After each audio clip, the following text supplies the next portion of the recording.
Here we are on handstands, looking at some mobility drills and strength drills to help you build your kipping handstands for CrossFit. Most of the strength drills are going to be focused on strict work, so it's like different kinds of strict pike press, just to start helping you progress the foundations and your baseline strength, so that when you start kipping again back in the gym or at home, you're at a higher level and it becomes far more comfortable for you. You've got that baseline there. The mobility drills, we're going to do a little bit of movement to get the shoulders loose, and then a few different things to get comfortable upside down in the handstand position. Obviously all the work we've done in the past around overhead extension or thoracic mobility will help as well. So do go back over and check it out, because the more of it you can keep doing in your own time, the better. This is just a little warm up to try and get you prepped, ready for this week coming. So, first one you can do from your knees or from standing is going to hold your arms up and twist one hand upside down. From there, I'm just going to roll our shoulders opposite way and just let them floss. Right, over exaggerate the movements in both. We're trying to really feel the shoulder blade rotating both directions. You might feel some crunching and popping. So as I'm rotating, I'm pushing the arm away, pulling one arm in, and rounding the shoulders as much as I can. So you can do this with time, 30 seconds to a minute or 2 minutes, depending how it feels for you. Or you can go for reps and individual rotations. Right? It's just trying to focus on getting that shoulder blade moving, getting the muscles warmed up a little bit, and hopefully you'll start to feel a little bit looser when it comes to going overhead. Next, one of the most important factors for handstands, and that is wrists.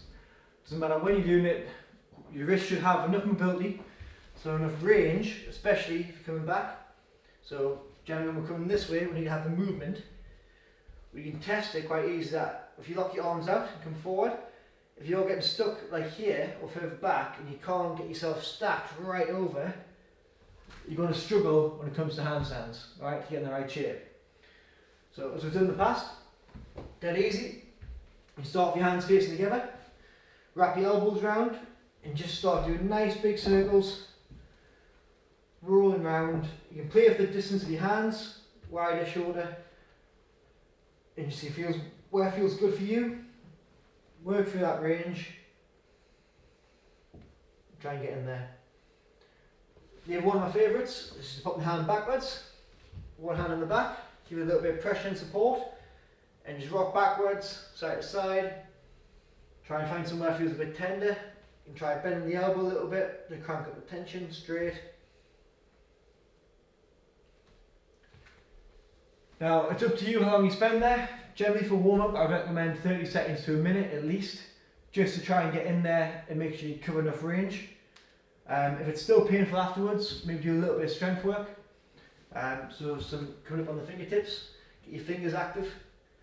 Because when we're doing the handstand you want to be actively gripping the floor as much as possible. And then hopefully when we start moving you don't get as much wrist pain.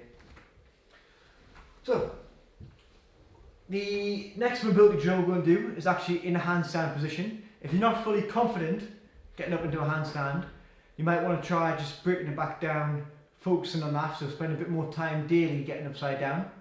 Even if it is just coming up into a pike press, coming down, pausing, or coming back next to the wall, walking your feet up a bit, then pressing to the shoulder blades, hold there, come back down, rest, take your time. Again, try and spend at least 3 minutes a day doing that if you're not confident going upside down, and just work your way up each day. The more you do it, the more confident you're going to get with it. If you're fine doing it and you're quite comfortable with your handstands, what we're going to work on is kicking up to the wall. Alright, from there, pressing through the shoulders as high as you can, and then we're going to try and drive the chest forward as far as possible. I'm not too worried about your feet coming off the wall just yet, but we want to try and get that big press and really push the chest forward so you can feel almost your feet are going to lift off in that stretch down between the shoulder blades. It's very similar to what we do when we're doing the bench extensions or the wall extensions, where we're trying to get a hook in our chest to pull forward and lift through the shoulder blades while keeping the core as tight as possible. You should feel a nice big stretch down the shoulder blades, alright? Just means that when we're doing that kip up into the handstand, I'm not going to do it yet because of the windows, that extension at the top pulling back feels much better. A regression of it is as we come down, just roll yourself down nice and easy, you'll bend your knees, straighten your knees, and then push back and through as far as you can, driving your chest through, away from the shoulder blades. The more of that extension we can get, prepping to do our kipping handstands, the easier it's going to be to keep the reps going nice and smooth when it comes to them. For the strict strength work, what we're going to work on is the pike press. Generally when we do it in CrossFit, we do it coming down with our elbows out, and then we allow our weight to shift back, press up and through for that extension as we do in the kipping. What we're going to work on today is changing up slightly to focus on creating more tension, making it more difficult so that when we go back to kipping, it hopefully feels a bit more easier. To do that, we're going to start off our fingers spreading the floor, come into the same pike shape. We're going to wrap our elbows in to screw arms into the floor, press and shift our weight forward as far as we can.